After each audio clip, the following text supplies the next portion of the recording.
Good morning, everyone. Hope you all are safe at home. You're washing your hands, you're helping your parents, you're taking care of the hygiene. I hope you all are staying safe at home. You're not going out.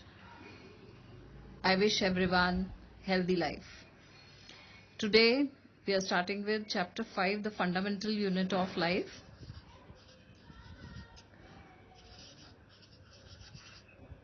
Now, children in class 8, you have already studied about cell. Let's compare a cell with the high school.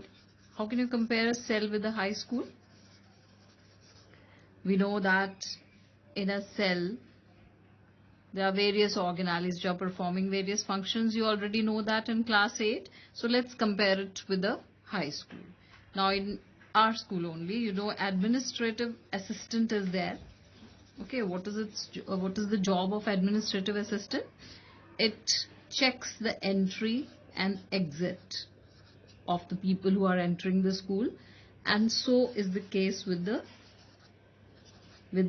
yes, plasma membrane of the cell. It allows the entry and exit of only those substances or those important molecules which are important for the cell. Principal. What does the principal in a school does? Controls all operations of the school. Okay, everything that is done in the school is controlled by principal. And what is the organelle which is controlling everything in the cell? We all know. Yes, nucleus as well as DNA. Let's talk about school floor.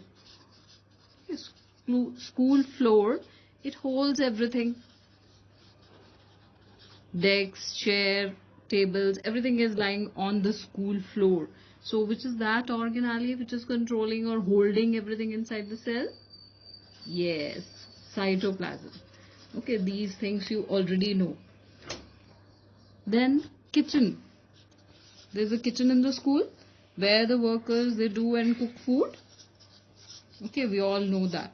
So what is the kitchen of the cell? Yes, chloroplast. Chloroplast is the kitchen of the cell where the food is made by the plants, and we all know that is there in the plant cell only, not in the animal cell.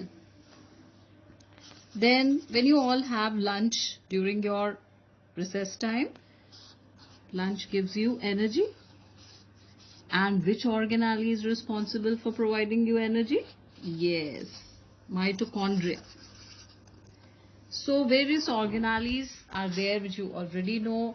Now innumerable kind of organisms live on our planet Earth, and all these organisms, they look different from each other and are broadly classified as bacteria, fungi, plants, animals.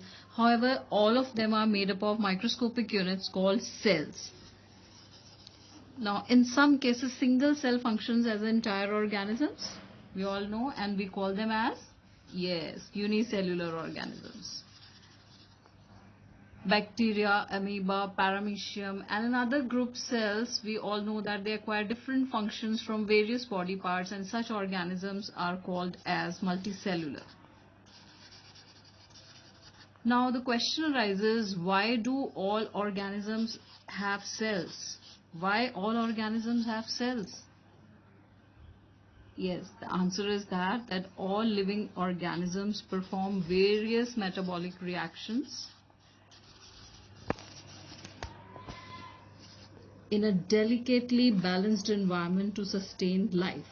And cells in the living organisms act as the life supporting chambers. Okay, they are life supporting chambers and provide them such a balanced environment. In other words, every living cell keeps its chemical composition steady within its boundary and thus is capable of performing the activities in a desired manner. Therefore, cell is regarded as the structural and fundamental unit of all living organisms.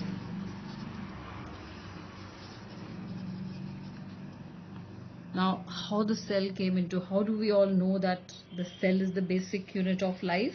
It was first of all discovered in 1665. by English scientist Robert Hooke. He examined thin slices of cork under the cork. Well, now, what is a cork? Cork is a substance that is obtained from the bark of a Spanish oak tree, Quercus. He was surprised to note that the cork resembled the structure of a honeycomb and consisted of many tiny compartments. In fact, he saw the dead cells, only cell walls, which looked like empty rooms, and these dead cells have lost their living contents, and he called these small rooms as cellulae, now termed as cells. This word is a Latin word which was used by him, which the meaning of this cellulae is a little room.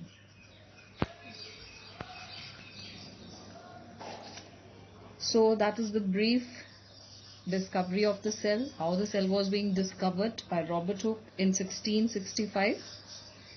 Today we know a lot of things about cells, organelles, nucleus, DNA. We all know a lot of things about the cell. So in this chapter we have studied already the discovery of the cell. We'll be talking about unicellular and multicellular organisms in detail.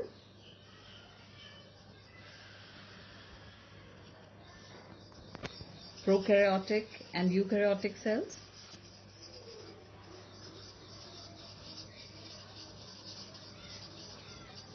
Structure of a typical eukaryotic cell in detail.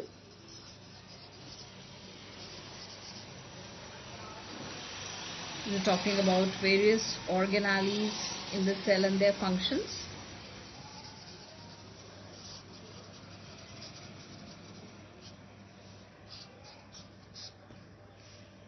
Thank you for today. Okay, in continuation with the previous video, there are certain discoveries and inventions. So let's talk about that. Antony van Leeuwenhoek in 1632 to 1723 designed an improved microscope which was described for the first time. So he designed the microscope. Robert Brown in 1773 to 1858 he discovered the nucleus in the plants, and it has also informed that cells are surrounded by a sort of limiting membranes. Then Purkinje in 1840 he noted the similar material in the plant cells and named it as protoplasm, which is also the first substance. Protoplasm is actually the substance that is present in the cell nucleus along with the cell membrane. Schleiden and Schwann, they gave the cell theory for the first time. They said that all living beings are made up of cells. Cell is a mass of protoplasm containing the nucleus and it is bounded by cell membrane. All living cells arises from pre-existing cells. Further, let's talk about microscope. Microscope is the most common optical instrument used to observe cellular organizations of living organisms. There are mainly two different kinds of microscopes. They are classified into light and electron microscope. Now, in the light microscope, when we talk about, is commonly used in the laboratory. It uses glass lens, visible light, and then through a specimen that is seen. There are two kinds of light microscope. One is simple, another is compound. In the simple microscope, just magnifying glasses are used, and the human eye work as an optical instrument, and the eye lens is a simple lens. Whereas compound microscope is the one with the magnification lens that plays at the two stages. It consists of two lenses. One is called as objective and another is called as the eyepiece. Electron microscope. It's a very large instrument that helps in observing the cellular structures which cannot be seen by the light microscope, and it is of very high voltage electricity, and for its working internal vacuum is essential. It uses electromagnets instead of glass lenses, and it uses electrons instead of light. Thank you. Good morning. Let's talk about unicellular and multicellular organisms. Now, in unicellular organisms, they consist of only single cells, whereas multicellular organisms consist of large number of cells. And here a single cell can perform all the functions and the activities, whereas in the multicellular organism, a single cell performs one or a few activities. All the activities are combinedly all together, they are completed by all the cells together. Now there's no division of labor in the unicellular organisms, single celled organisms, because one single cell is performing all the activities, whereas in the multicellular organisms there is a division of labor as cells are specialized to perform different functions. Now here single cell is involved in the production of new organisms during reproduction, whereas here in the multicellular organisms only the germ cells, they take part in the reproduction. Let's continue with that. In the unicellular organisms, these are the organisms where a single cell constitutes the whole living organisms like amoeba, paramecium, chlamydomonas, bacteria, yeast, etc. Whereas multicellular organisms, there are the number of cells together, they perform different functions. Examples of multicellular organisms are fungi, plants, animals, including human beings. Now all cells, whether they exist as independent unicellular or a multicellular organisms, they have certain structures in common to carry out the basic functions or the essential for the survival of life. Now every living cell has the capacity to perform certain basic functions. Let's talk about division of labor now. Now the characteristics of different organisms, they are different. Now how does a living cell perform these basic functions? So all multicellular organisms including human beings show division of labor. It means that the different parts of the multicellular organisms perform different functions. For example, human body has stomach to digest food, heart to pump the blood, muscles to perform the movements, locomotion, etc. So in the same way, every living cell has got division of labor.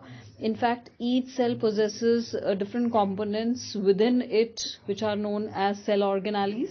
So within a cell, how the division of labor is continued by different cell organelles, okay, different cell organelles in the organisms, we call it as organelles.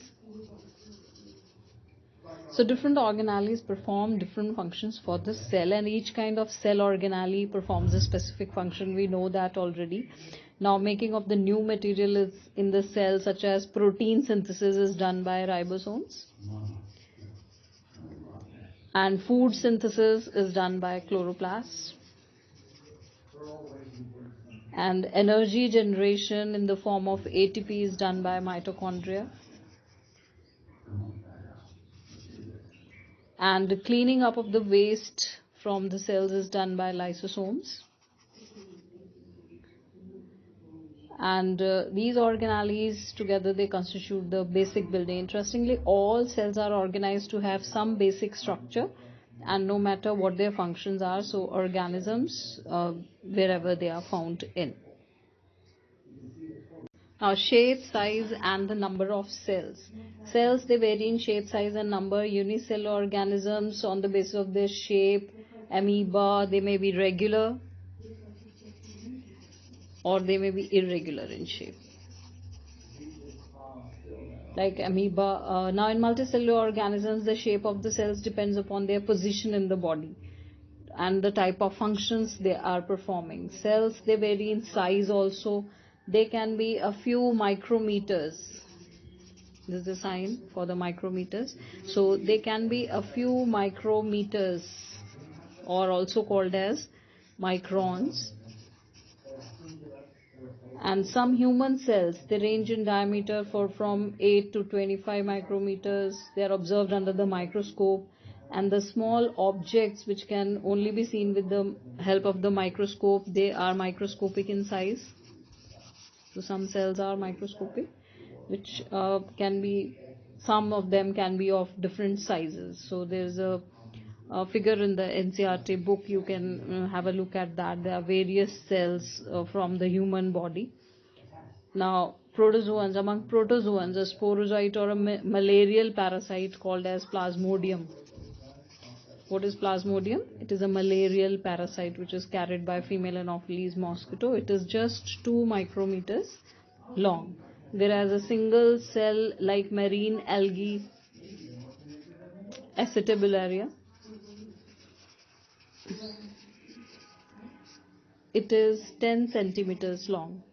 So cells vary in size, shape, structure, number of cells. That also varies in different organisms. Okay? All the various multicellular organisms which have large body, they are composed of numerous cells, large number of cells. So number of cells in organisms, it is correlated to the size of the body. A human being weighing about 60 kg. Okay? Any human being which is weighing about 60 kg, it is having 60 into 10 to the power 15 million cells. And the blood in the human beings contain about, we'll talk about blood in the human beings, it contains about 30 into 10 to the power 15 corpuscles or cells. So we talk about shape, we talk about size, we talk about numbers in the cells. It varies in different organisms depending upon their structure and the functions they perform. Thank you.